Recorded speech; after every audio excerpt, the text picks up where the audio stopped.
Hi, everybody. I'm Beth Bonsignor. I'm from the iSchool. I'm an assistant research scientist there, and I have the distinct or the pleasure, not only do I have the pleasure of launching the first round of lightning talks, I have the distinct honor of sharing with you talks that range the spectrum, that cover the spectrum of users from across the age spectrum, from the very young to the very old.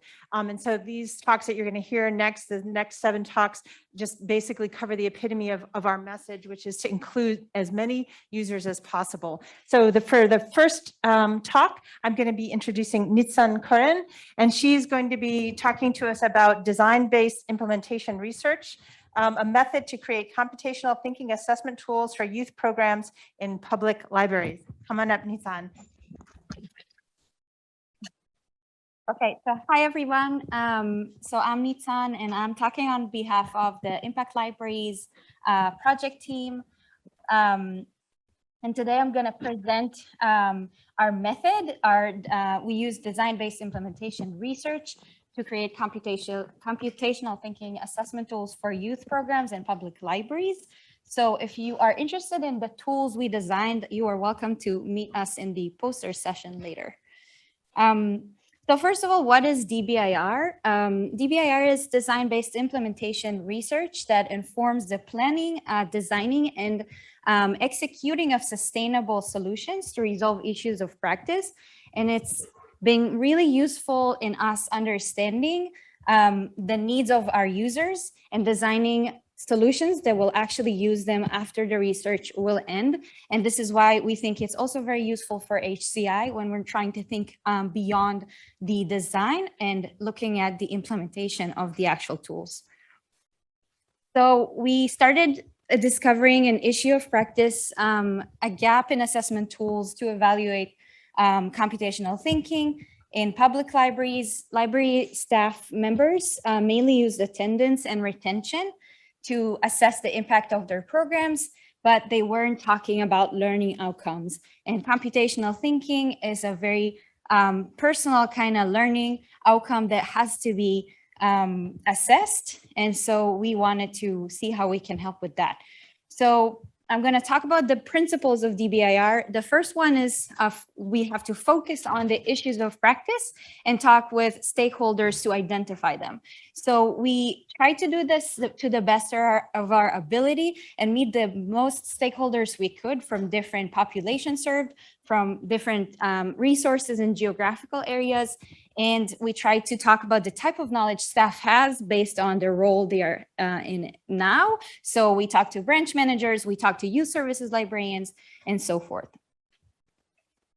And then the second principle is talking more about the actual design and collaborating with the stakeholders. So in that case, we iterated on the tools themselves. We designed prototypes, and then we conducted 3 iterations of the tool.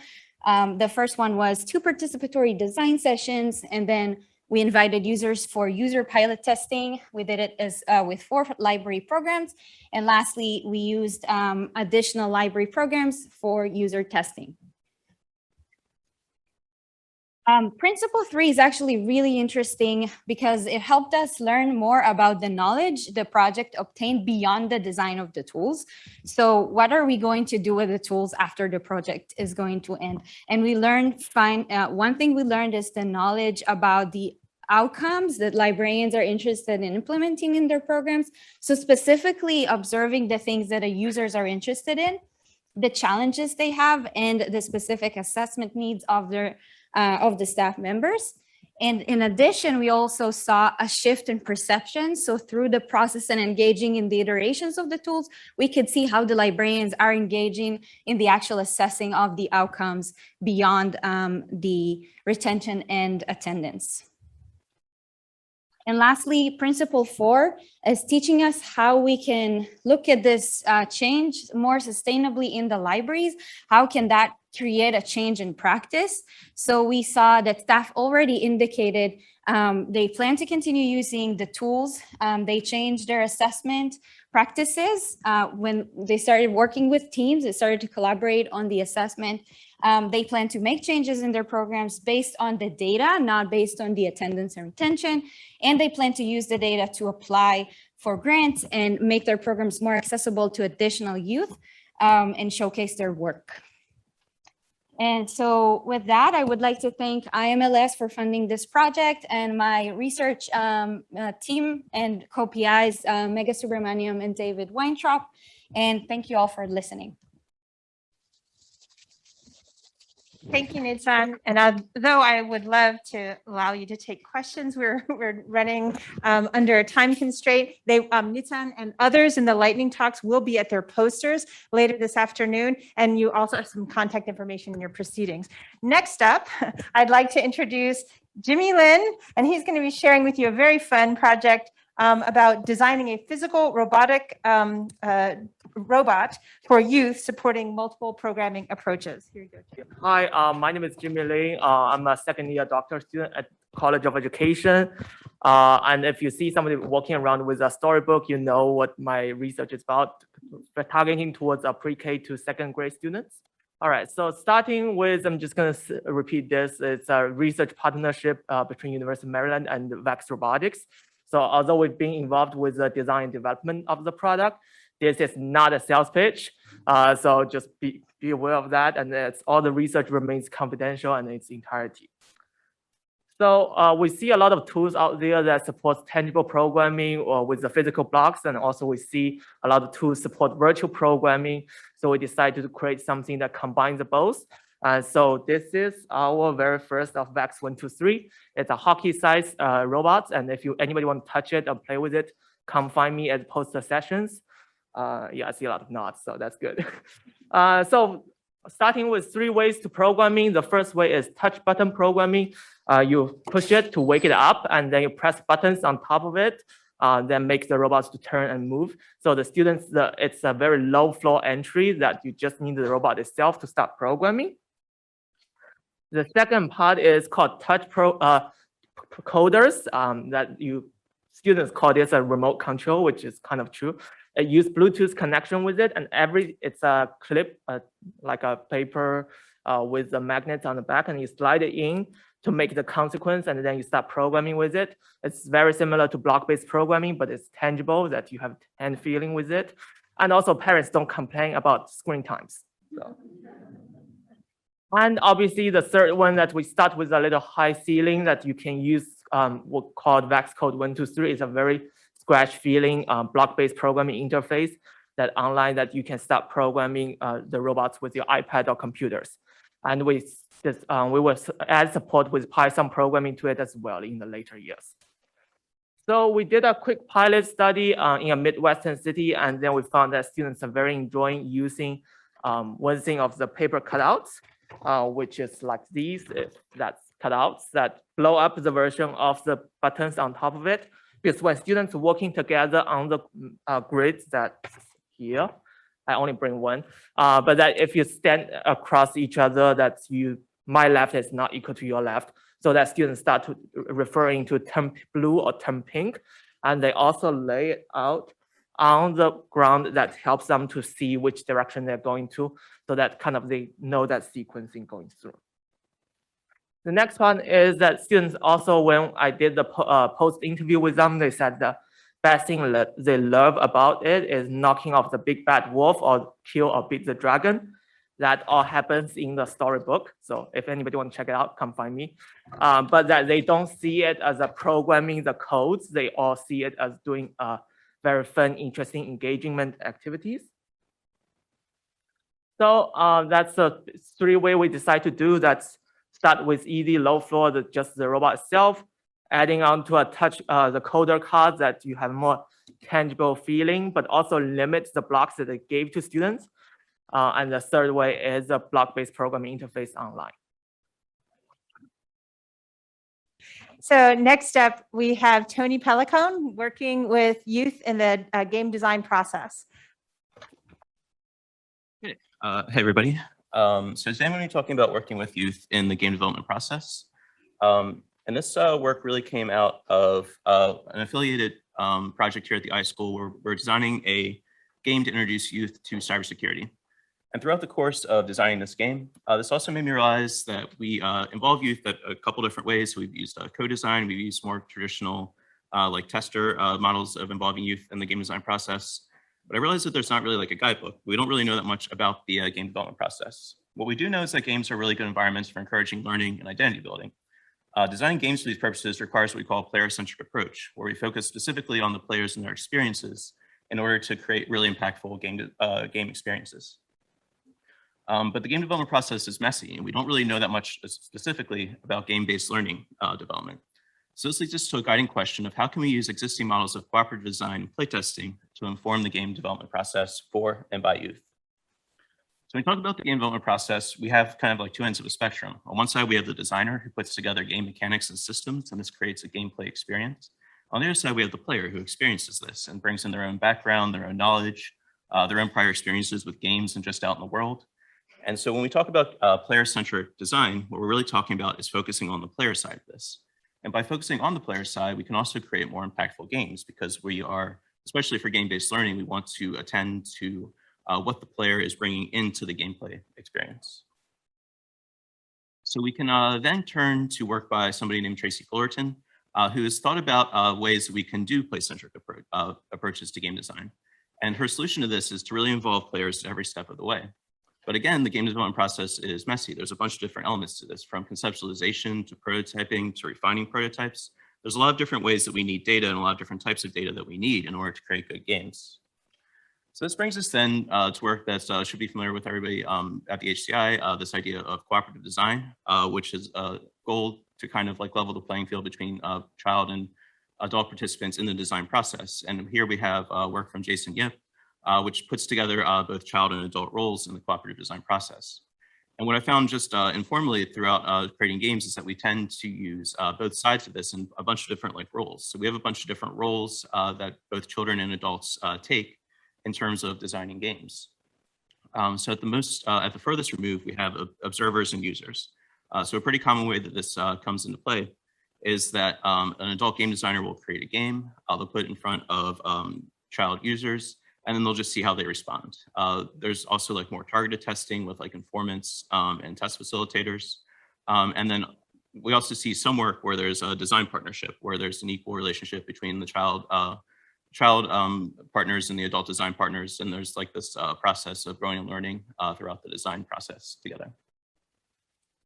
So this then brings us to this emerging model, this idea that we can kind of bring these things together. And the question of what happens at different elements or different stages of the design process, how do we actually bring together the children and the adults in this design process? So we've seen a couple different examples of this in the literature, and one thing I'd like to do is to kind of understand this like more fully through a literature review.